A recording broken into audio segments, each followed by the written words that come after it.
So if you've seen our other videos, you'll know that coffee is good for you. That's because of all the nutrients and compounds that come from the coffee bean. But of course, how you drink your coffee is important too. This video has several great tips to turn your coffee from healthy to super healthy. And no, adding butter is certainly not one of them. Number 1, no caffeine after 2 p.m. Caffeine is a stimulant. This is why people love it so much. It provides that kind of jolt of energy when we're feeling so lethargic and tired. But if we drink it late in the day, it can interfere with our sleep, and poor sleep causes all sorts of health problems. This recent systematic review looked at the results from observational studies and randomized controlled trials on coffee, caffeine, and sleep. And they concluded that high caffeine intake reduces total sleep time and quality, which was measured not only with self-assessments, but by actually measuring brainwave activity as well.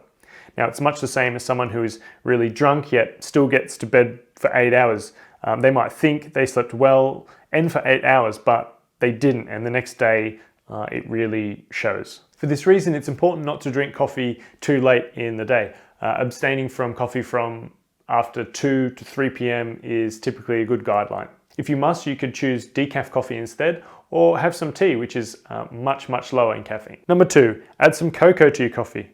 Cocoa is the powder that we get from the cacao bean. It's the main ingredient in dark chocolate. It's loaded with beneficial minerals and other compounds that are associated with all sorts of health benefits that I've spoken about in another video, including heart and brain health. So if you want to try some chocolatey flavor in your coffee, then add some unsweetened cocoa powder to your cup. Number 3, do not load your coffee with sugar.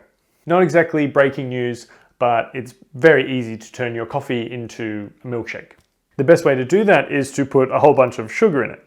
This is arguably the single worst ingredient in the modern diet because it's highly palatable and therefore easy to overeat. Now, high sugar consumption can drive all sorts of health problems in the context of an excessive calorie intake, which is the average person today, really. Number 4, try not to use artificial sweeteners either. You can probably guess that I'm not much fun in the tea break room. But seriously, although artificial sweeteners might seem like a good idea because they're sugar-free and calorie-free, there might be some other issues to consider. Humans don't just eat for nutrition and energy, we also eat for pleasure. Now, more specifically, we eat for the satisfying hormones that are triggered as part of the food reward pathway. Now, sweet foods are well known to activate this pathway. However, many researchers believe the lack of calories in artificially sweetened foods leads to somewhat of a false activation compared to sugar. This small study looked at brain scans in 5 men, and results showed that sugar intake decreased signaling in the hypothalamus where appetite is regulated. But this response was not seen with intake of aspartame, which is a common artificial sweetener, suggesting the brain does not register a satiating nor satisfying effect from calorie-free sweeteners. So it could be that artificial sweetener use just leaves you wanting more. Now, in theory, this could cause you to seek additional foods later in the day, in a way fueling your dependence on sweet things. And it makes sense if you consider that salt and fat are flavor preferences of humans that can be trained with repeated exposure as well. At the end of the day, the vast majority of us are going to benefit from eating less sugar and fewer calories. So if artificial sweeteners can help you do that, then go for it. Just don't make it a long-term solution. I also can't help but think that if someone needs all that sweetness to make their coffee enjoyable, then perhaps they don't really like coffee. Number 5, add some cinnamon to your coffee.